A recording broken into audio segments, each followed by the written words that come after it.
What's up, guys? Welcome back to the ELA Podcast. This is the first episode.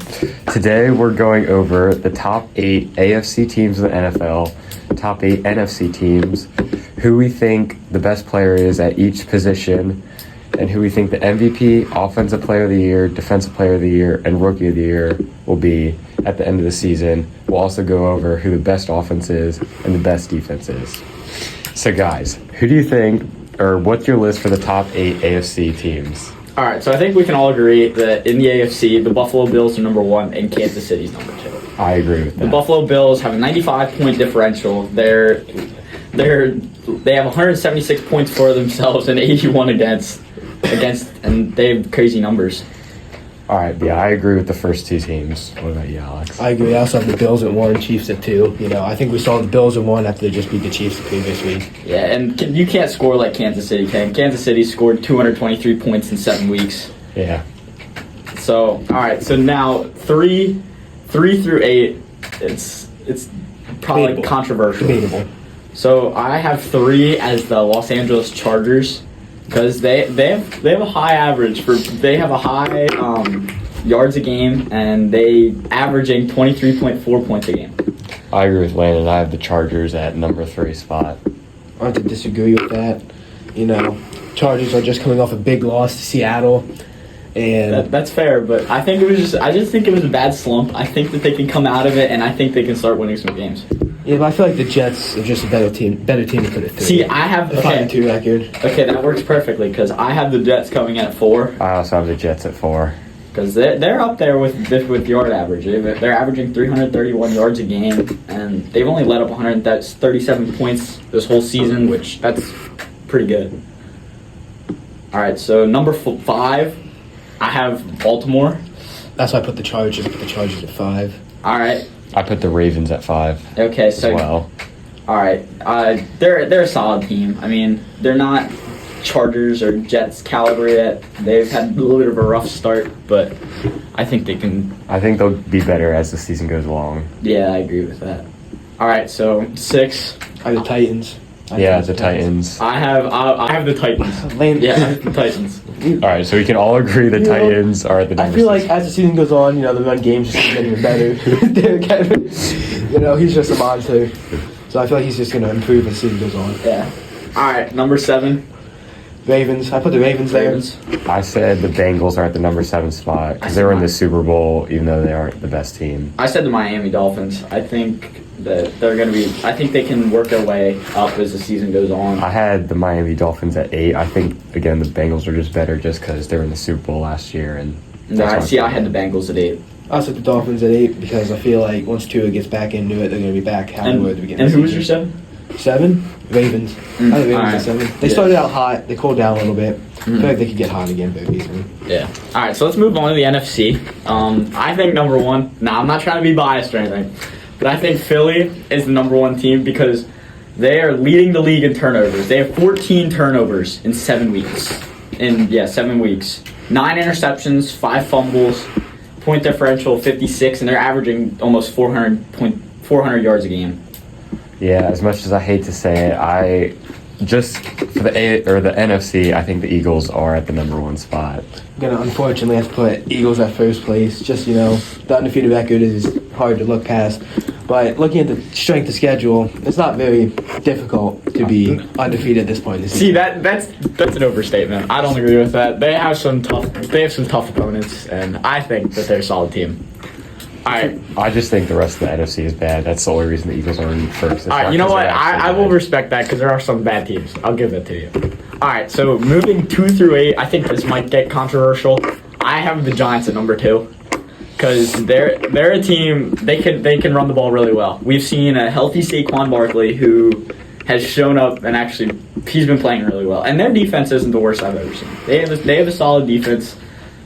And see, I have the Giants at number 3, but at number 2, I have the Vikings. I feel like there's just better names on the Vikings, and even though the Giants do have a better record, I just think the Vikings are better. Yeah, I had the Vikings at 3. I'm going to agree with Evan on this one. I had the Vikings at 2. You know, the only loss coming to the Eagles, which was just an off game. Justin Jefferson did really nothing that game. Hey, can I say Darius Slay locked him up? No, I was just saying it's an off game. Yeah, but okay. Off game. And then the Giants at 3. They got a good run game. Saquon Barkley. Daniel Jones is finally seeing his full potential. Yeah. You know, 6-1 record. You can't really look past that. Yeah. They could end up competing with the Eagles for first place in their division. Yeah, Daniel Jones has really started to turn up. He's been pretty good. All right, so number 4, I had Dallas. I hate that one, but I almost had to do it. Dallas, I had to put 4 because their defense is crazy. Micah Parsons is locked down. I think he has 7 sacks already as a linebacker, and he's just dialing in. Yeah, I also had the Cowboys at number 4. The other teams, like, their record isn't very good, so I kind of just put the Cowboys at 4 because their record. Mm-hmm. Yeah, let's put the Cowboys at 4. You know, what are they, 5-2? Yeah. 5-2. Can't really look past that. A bunch of the other teams in the NFC are just really not doing too well this year. But we'll see. The Cowboys can maintain that position as they have a little bit tough schedule coming up here. Yeah. Yeah, All right. I don't know if they'll... All right, so 5 and 6. This is going to be interesting. I had Seattle and then San Francisco.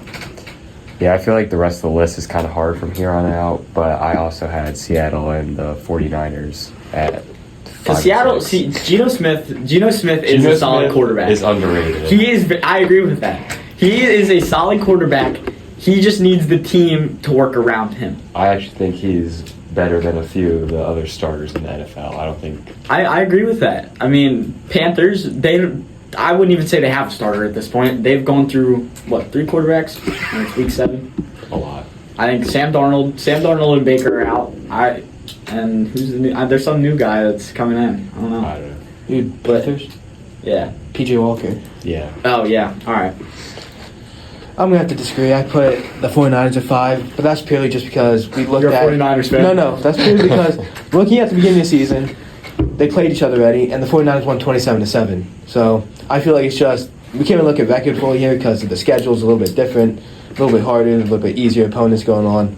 But Seattle does have a good case just because they did just beat the Chargers by 14.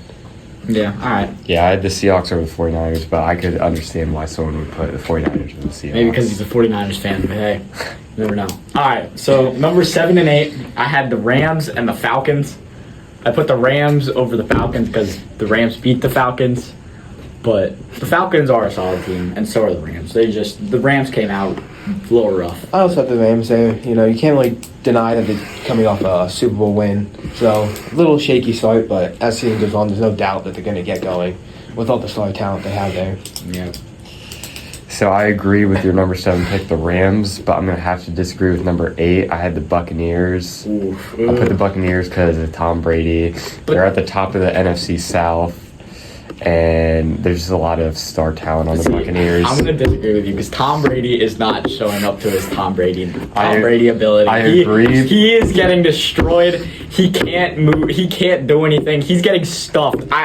I agree. I think he's been sacked the most times out of any quarterback so far. But here's the thing. Tom Brady is Tom Brady, and there's also just other big names on the Buccaneers. Yeah, but his name this year is not a name. I just feel not like a big name they're this year. better than the Falcons, even though they have the same record. I'm going to have to agree with Evan on this one. You know, you can't... Tom Brady's going to do Tom Brady things. I know. Tom Brady is Tom Brady, but this year he's fallen. Look at the NFC South. I don't really feel that the Buccaneers are going to not come out that one on top. Yeah. I feel like they're going to get into it as the season goes. There's just too much talent on that All team. right, that's fair. All right, so now we're going to go into the best players of each position. All right. So, Kitchens, what you got? All right, so for quarterback, I think the best player is Josh Allen. I also think he'll be the MVP because normally the MVP is a quarterback. Although I could see Patrick Mahomes being a close second because he does have better stats than Josh Allen as of now. But Josh Allen did also have a bye week, so it's hard to say who would have better stats. Yeah, see, I agree with Kitchens on this one. I had Josh Allen as both my quarterback and my MVP. Josh Allen's behind Mahomes in yards by 179 yards. He had a bye week this week. Mahomes didn't. So that's one game right there. Josh Allen could easily throw 179 yards in a game. He's averaging 8.3 yards a pass with 300 with 330. He's averaging 330 yards a game, and then he's already thrown 1,980 this season. He's also been sacked and allowed less turnovers than Mahomes. I also put him higher too because he had 0.1% more completion percentage than Patrick Mahomes. Yeah, I also have Josh Allen at the best quarterback. We did get to see a quarterback matchup the previous week with Patrick Mahomes and Josh Allen going at it, and Josh Allen came out on top. And the stats are just so close, but Josh Allen did have a bye week this week, and Patrick Mahomes did just have a good game. So for the stats to be that close and Josh Allen having one last game, I'm going to put Josh Allen at 1. All right, running back. This one might be a little controversial. I don't know. Yeah, this one was tough. Most people would say Saquon Barkley, and I had Saquon Barkley for my offensive player of the year. But if you're looking at stats, Nick Chubb is the better running back. He has 4 more touchdowns, a little bit more yards, but he also has way less attempts than Saquon. So that's why I have him as the best running back. Yeah, I have to agree with Kitchens. I love Barkley. I'm a Penn State fan, so it's just kind of there. But Nick Chubb's just undeniable. He already has 740 rushing yards. He's averaging 6 a carry, and he has less carries than Barkley, and he's still having bigger numbers with 8 touchdowns. I have to agree with that. Nick Chubb, he's just been great this year. He's probably the best true rusher in the NFL. What Saquon's got going for him is he like the passing game, but you don't see Nick Chubb catching down any passes. He's just more you just hand the ball and watch him go. Yeah. Wide receiver. This is definitely the most controversial. This was a tough one. I had Tyreek Hill. Ooh. He has the most yards. He has 1 more reception, and I know he doesn't have a lot of touchdowns, but the plays I've seen him make on the field, Tua kind of underthrows it sometimes, and I think Tyreek Hill is really good at like coming back to the ball and like finding the ball, and so I think he's just the best wide receiver, even if you're not looking at stats. All right, I can agree with that in a sense because you can't deny Tyreek Hill's speed. He's faster. He's insanely fast. But I'm gonna have to say that Stephon Diggs is the best wide receiver. His numbers are crazy. He's caught for 660 yards. He's averaging 14 a reception with 6 touchdowns, and he's averaging 110 yards a game. I'm going to have to agree with Landon on this one. I feel like Tyreek Hill's a good choice, but he just had that one big game, which really just puts him at the top of all the stats. But Stephon Diggs has just been way more consistent this year. With, like Landon said, the 656 yards, only 100 less than Tyreek Hill. And he also has 4 more touchdowns this year at 6, which is really good for only being 6 games played. So he's averaging a touchdown a game. And not to mention that he's around 100 yards behind Tyreek Hill, and he had a bye week this week. Yeah. So that's a game for him. He can easily get 100 in a game. Yeah. All right, let's move on to tight end. I think this one's pretty obvious. I feel like. Yeah. I had Travis Kelce. The stats just kind of speak for themselves, but I think Mark Andrews also a good receiving tight end. But I had Travis Kelce at 1 because I think he's good at blocking too. Probably better than Mark Andrews is. Yeah, I agree.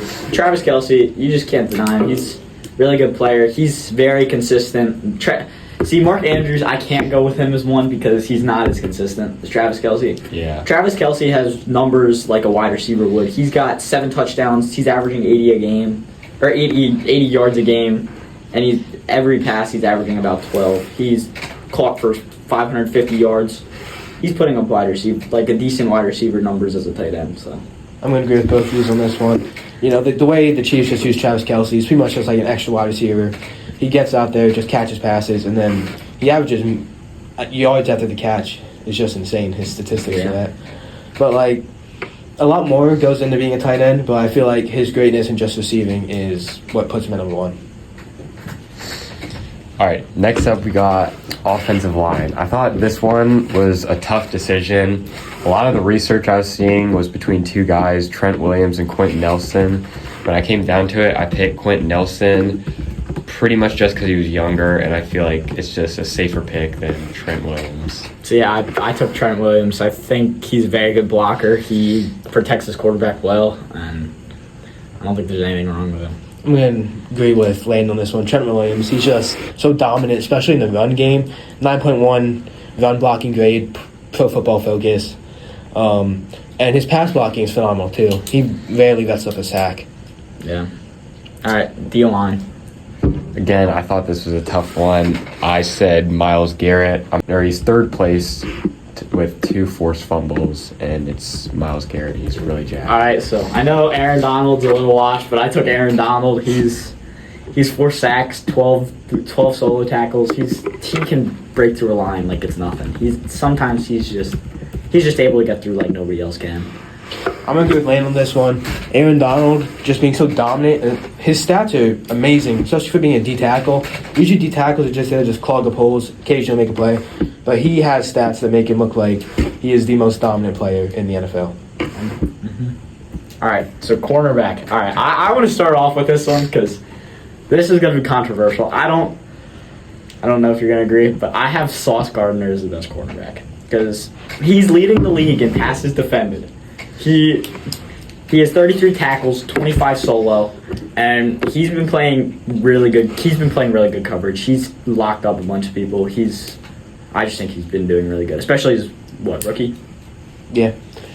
I had Sauce Gardner as my rookie of the year, but I did not have him for my best cornerback. I actually had Trayvon Diggs as my best because he has 3 interceptions. I could also hear someone make a case for Darius Slay because he also has 3 interceptions. So I'd go with either one of them two for my best. Yeah, I gotta agree with Kitchens. I had Darius Slay at a close second. I really like the way Darius Slay plays. I just didn't have Sauce Gardner just because he's a rookie. I respect that. See, and I do agree that he's going to be the rookie of the year. I have that down too. It's hard to say that he's the best in his first season. I couldn't really decide on the number one. I have like a 1A and a 1B. You know, if you're looking for like picks, for forced turnovers, all that kind of stuff, you're going to look at Trayvon Diggs. He can really just make a play when you need him. But if you want to look at like just lockdown coverage, you want to look at Sauce Gardner. He's just been amazing this year. He hasn't allowed that many receptions, that many yards. I don't think has he allowed a touchdown yet? I don't think he's allowed a touchdown yet this year. I think you're right. I don't think he has. I don't think he has. And if not, it's only like one. Yeah. And that's continuing on from his college career. Didn't allow a single touchdown at all throughout his entire college career. Yeah. All right. So safety. This one, I feel like I don't know. Maybe it's not obvious, but to me it was. Derwin James Jr. is just absolutely locked down. 63 tackles, 2 sacks, 38 solo tackles, and 25 assists. He's been playing like a really good safety. He's solid. He's a really good Chargers player.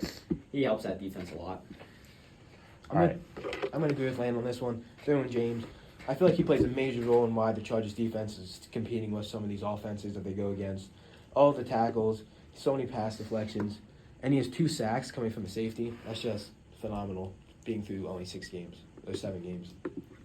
All right, my pick might be a little surprising, but I picked Von Bell as my best safety. He has 1 forced fumble, a few interceptions. I think from what I've seen this season, he looks like the best safety. That's a All right, so linebacker. I think my Penn State colors are coming out again. I gotta say the best linebacker is Micah Parsons. 7 sacks. He's leading the league as a linebacker in sacks. He's forced 2 fumbles, and he can get to the quarterback in no time. He's incredibly quick. He can find the holes. He can get to the quarterback. I'm going to agree with you on this one. Micah Parsons, even though he's in a true running back, I see him as more of like a running line. I mean, even though he's in a true linebacker, I see him as more of like an edge rusher type linebacker with the amount of sacks that he gets. But they use him in the way that he's going to excel. So if you have someone who can consistently get to the quarterback, you're going to put him there. So I feel like he still is number 1 in the NFL. Yeah, this was a tough decision, so I'm going to have to agree with you guys, Micah Parsons. All right, so now let's move on to some awards. So we're going to cover the MVP, Rookie of the Year, Offensive Player in the Year, and Defensive Player in the Year. So, all right, I think we can all agree Josh Allen is the MVP. Yeah, I had Josh Allen as my MVP. I feel like whoever we have as the whoever's the top quarterback at the end of the season is going to end up winning MVP. That's how I feel it is pretty much every year. Yeah, that's how I made my pick. Yeah, he's crazy. His numbers are just incredible. All right, Rookie of the Year, I had Sauce Gardner. Like I said before, he's 12 passes defended, which leads the league. As a rookie, he's still, I don't think, has let up a touchdown. He has 33 tackles. He's doing really well. I also had Sauce Gardner. I don't really know a rookie besides him that could make a case for Rookie of the Year. So I'm going to agree with both of you. I feel like there's a little bit of question whether he can continue his college dominance in the NFL, but as of right now, we can see that it is continuing, and he is proving himself as a top cornerback in the NFL. Agree. All right, Offensive Player of the Year. What you got, Kitchens? I have Saquon Barkley. Even though I had Nick Chubb above Saquon Barkley for running back, I said Saquon Barkley because I feel like the fans kind of just want him to win something. he's having a good season. He's not hurt for once. So I had Saquon Barkley for us. See, I was close. I was close to saying Saquon Barkley, but from his history, I couldn't say that knowing what's happened. Because we don't know what's going to happen later this season, and Nick Chubb is just a lot more reliable. I mean, nothing against Saquon Barkley. I love Saquon, but just with his history, you don't know what's going to happen with him. So I couldn't do it. I have to put Nick Chubb as the Offensive Player of the Year. I also put Saquon Barkley over Nick Chubb just because I feel like Saquon is more fun to watch than Nick Chubb. Even though Nick Chubb is a good running back, Saquon is just more fun to watch. That I agree with. He's quick. He breaks ankles. He hurdles people. He's incredible. I'm going to agree with Evan on this one. Saquon Barkley, he doesn't just have the run game. He also can get out there and catch a pass. And if he gets open in space, it's going to go for a lot of yards. Yeah. And I feel like he also has a pretty good case for comeback player of the year after coming off many injured seasons in a row. Yeah. And he's just being so successful this year, yeah, playing a major role in the Giants. If he can stay healthy, he's easily going to. If he stays healthy, he's going to probably win Offensive Player of the Year. Yeah. All right. So Defensive Player of the Year, Alex, what you got? Got Micah Parsons. I feel like being the best linebacker in the league and being able to get sacks, force fumbles, create turnovers whenever you really need him to. I feel like you can't argue against him being Defensive Player of the Year. Yeah, I mean, I completely agree with that. Micah Parsons is definitely going to be the Defensive Player of the Year. He's incredible. He just does everything it takes, and he just can do anything. I actually had Trayvon Diggs for Defensive Player of the Year. He made a case for being Defensive Player of the Year last year. He didn't win it, but now he's second in the league for interceptions, and I feel like the fans are going to want him to win. That's why I had him as Defensive Player of the Year. The only way that I feel Mike Parsons doesn't win Defensive Player of the Year is if some DN gets out there and breaks a sack record. That's the only way I feel he's not winning it. What's the sack record right now? 21.5, I think. See, I don't know if that's going to happen. Do we have anybody even pushing near that at this point in time? I know Nick Bosa has 7. Yeah. But he also missed the game already. So yeah, he's gonna have to step it up. And he's got some, not the strongest O-lines coming up here in the schedule, so he could very easily get 2 sacks a game. He just might have to step it up a little bit, but I do agree that I think that could be possible. Yeah. All right, so now we're gonna cover the best offenses, or the best offense and the best defense. This will be the last topic of the day. So Kitchens, let's hear it. Best offense, I had the Chiefs. If you just look at the stats for the Chiefs, they have just more touchdowns than anyone else. All right, see, I can agree with that to a certain extent. I feel that the Chiefs are like kind of big play and then nothing will happen. Like they can make huge plays, but they can't keep it consistently. It's just like every now and then. But like I feel like for me, I took the Bills offense because they're very consistent. They're averaging 440 yards a game, 323 passing yards a game, and their numbers are crazy. I mean, yeah, I do agree that the Chiefs' touchdown numbers are better, but sometimes they're just not as consistent. Sometimes it just doesn't work. So I have to say the Bills. I'm going to say the Bills on this one. 176 points scored. And I feel like a major reason that the Chiefs get constantly put in the best offense is just because their defense hasn't been really that good this year. They just let up, touchdowns. So once they let up a touchdown, their offense gets the ball back, and they can just go score again with easily. But I feel like if their defense was just, caused the other opposing team's offense to stay on the field, it wouldn't be a question that the Bills are the best offense in the league. Yeah, yep. All right, defense. Alex, what you got? I have the Bills right now, but they did have a bye. But they only have 81 points scored against them, and they have 176 points scored in offense. That's what, a 95-point differential. That is amazing going through 6 games. Yeah, it's 95-point differential. I was thinking about maybe putting the 49ers there, but they've been hurt a little bit. They just let up 44 points to the Chiefs. I can't put them at number 1 anymore, so I'm going to have to go with the Bills just based off of the points allowed. Kitchens, what you got? I hate to say it, but I'm going to have to say the Eagles.